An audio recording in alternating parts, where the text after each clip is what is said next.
exciting news. How is Emma? Here's Brian Williams. Well, good evening from our studios in New York. We're about to take you to the state dining room at the White House, where a lectern has been set up, and we are expected momentarily to hear from the president about tonight's U.S. military air operation in the skies over Iraq. It's been over 2 years since the last combat troops pulled out of there. Of course, a decade ago, we had about 145,000 soldiers there, and of course, spent over $2 trillion to invade Iraq and then fight sustained combat there. But just tonight, a humanitarian mission to drop food and supplies to about 40,000 or so religious minorities who have been on the run by this rebel group called ISIS. Heavily armed, highly motivated, and galloping across Iraq with little or no resistance. The president approaching the lectern now to discuss the mission. Good evening. Today I authorized 2 operations in Iraq. Targeted airstrikes to protect our American personnel and a humanitarian effort to help save thousands of Iraqi civilians who are trapped on a mountain without food and water and facing almost certain death. Let me explain the actions we're taking and why. First, I said in June, as the terrorist group ISIL began an advance across Iraq, that the United States would be prepared to take targeted military action in Iraq if and when we determined that the situation required it. In recent days, these terrorists have continued to move across Iraq and have neared the city of Erbil, where American diplomats and civilians serve at our consulate and American military personnel advise Iraqi forces. To stop the advance on Erbil, I've directed our military to take targeted strikes against ISIL terrorist convoys should they move toward the city. We intend to stay vigilant and take action if these terrorist forces threaten our personnel or facilities anywhere in Iraq, including our consulate in Erbil and our embassy in Baghdad. We're also providing urgent assistance to Iraqi government and Kurdish forces so they can more effectively wage the fight against ISIL. Second, at the request of the Iraqi government, we've begun operations to help save Iraqi civilians stranded on the mountain. As ISIL has marched across Iraq, it has waged a ruthless campaign against innocent Iraqis. And these terrorists have been especially barbaric towards religious minorities, including Christian and Yazidis, a small and ancient religious sect. Countless Iraqis have been displaced, and chilling reports describe ISIL militants rounding up families, conducting mass executions, and enslaving Yazidi women. In recent days, Yazidi women, men, and children from the area of Sinjar have fled for their lives. And thousands, perhaps tens of thousands, are now hiding high up on the mountain with little but the clothes on their backs. They're without food, they're without water, people are starving, and children are dying of thirst. Meanwhile, ISIL forces below have called for the systematic destruction of the entire Yazidi people, which would constitute genocide. So these innocent families are faced with a horrible choice: descend the mountain and be slaughtered, or stay and slowly die of thirst and hunger. Now, I've said before, the United States cannot and should not intervene every time there's a crisis in the world. So let me be clear about why we must act, and act now. When we face a situation like we do on that mountain, with innocent people facing the prospect of violence on a horrific scale, when we have a mandate to help, in this case a request from the Iraqi government, and when we have the unique capabilities to help avert a massacre, then I believe the United States of America cannot turn a blind eye. We can act carefully and responsibly to prevent a potential act of genocide. That's what we're doing on that mountain.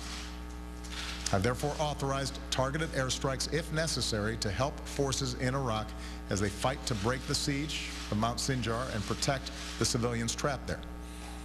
Already, American aircraft have begun conducting humanitarian airdrops of food and water to help these desperate men, women, and children survive.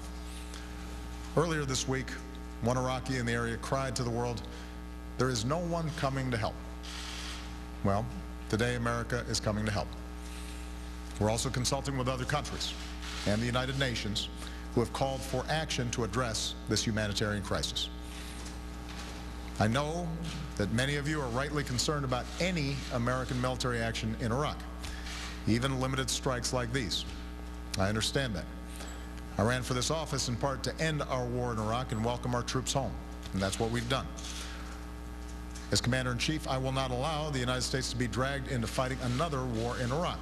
And so even as we support Iraqis as they take the fight to these terrorists, American combat troops will not be returning to fight in Iraq, because there is no American military solution to the larger crisis in Iraq. The only lasting solution is reconciliation among Iraqi communities and stronger Iraqi security forces. However, we can and should support moderate forces who can bring stability to Iraq. So even as we carry out these two missions, we will continue to pursue a broader strategy that empowers Iraqis to confront this crisis. Iraqi leaders need to come together and forge a new government that represents the legitimate interests of all Iraqis, and that can fight back against the threats like ISIL. Iraqis have named a new president, a new Speaker of Parliament, and are seeking consensus on a new Prime Minister. This is the progress that needs to continue in order to reverse the momentum of the terrorists who prey on Iraq's divisions. Once Iraq has a new government, the United States will work with it and other countries in the region to provide increased support to deal with this humanitarian crisis and counterterrorism challenge. None of Iraq's neighbors have an interest in this terrible suffering or instability, and so we'll continue to work with our friends and allies to help refugees get the shelter and food and water they so desperately need, and to help Iraqis push back against ISIL.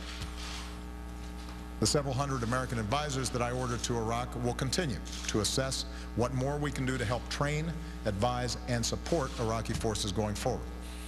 And just as I consulted Congress on the decisions I made today, we will continue to do so going forward. My fellow Americans, the world is confronted by many challenges, and while America has never been able to right every wrong, America has made the world a more secure and prosperous place. And our leadership is necessary to underwrite the global security and prosperity that our children and our grandchildren will depend on. We do so by adhering to a set of core principles. We do whatever is necessary to protect our people. We support our allies when they're in danger. We lead coalitions of countries to uphold international norms. And we strive to stay true to the fundamental values, the desire to live with basic freedom and dignity that is common to human beings wherever they are. That's why people all over the world look to the United States of America to lead. And that's why we do. So let me close by assuring you that there is no decision that I take more seriously than the use of military force. Over the last several years, we have brought the vast majority of our troops home from Iraq and Afghanistan, and I have been careful to resist calls to turn time and again to our military, because America has other tools in our arsenal than our military. We can also lead with the power of our diplomacy, our economy, and our ideals. But when the lives of American citizens are at risk, we will take action. That's my responsibility as Commander-in-Chief. And when many thousands of innocent civilians are faced with the danger of being wiped out, and we have the capacity to do something about it, we will take action. That is our responsibility as Americans. That's a hallmark of American leadership. That's who we are. So tonight we give thanks to our men and women in uniform, especially our brave pilots and crews over Iraq, who are protecting our fellow Americans and saving the lives of so many men, women, and children that they will never meet. They represent American leadership at its best. As a nation, we should be proud of them and of our country's enduring commitment to uphold our own security and the dignity of our fellow human beings. God bless our armed forces, and God bless the United States of America. The president from the state dining room tonight in the White House. And just a couple of points of information here. You heard him refer to the group ISIL, I-S-I-L. It's the same group we and other news organizations have been calling ISIS, just a different acronym to describe the same thing. Number two, you also heard him say he authorized 2 U.S. military missions in Iraq tonight. Number one, the dropping of humanitarian supplies. Number two, military mission if called for. We don't have any evidence that a shot was fired in anger tonight. We do know that these humanitarian supplies were dropped, but they have to be low and slow over their target. That's why they needed military cover. To our chief foreign correspondent, Richard Engel, we go. He's in Tel Aviv. Richard, of course, you lived and worked in Baghdad covering this war for the better part of 10 years. It was the signal foreign policy promise of Barack Obama to get American involvement out of Iraq, and now the circumstances in Iraq draw America, at least this air mission, back in. This is actually the second time in recent months we are getting drawn deeper into Iraq. In June, as this militant group ISIS started marching toward Baghdad, and it looked like it was going to take Baghdad, you remember the president came out and said, we are sending military advisors, and said that extra security forces will be sent to the U.S. Embassy. It stopped the group's march on Baghdad.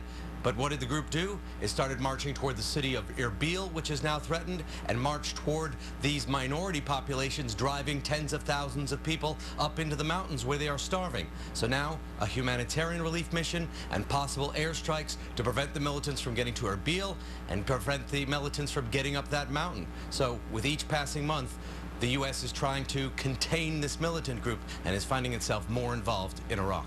Our chief foreign correspondent, Richard Engel, tonight. And to repeat, there are a small number of Americans, military advisors, and consulate staff in the city of Erbil.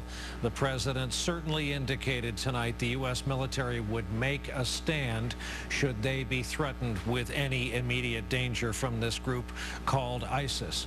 We'll be returning you now to NBC programming, with the exception of those along the West Coast, where we're just getting started with their edition of NBC Nightly News. For our team in Washington, New York, and elsewhere, I'm Brian Williams, NBC News, New York.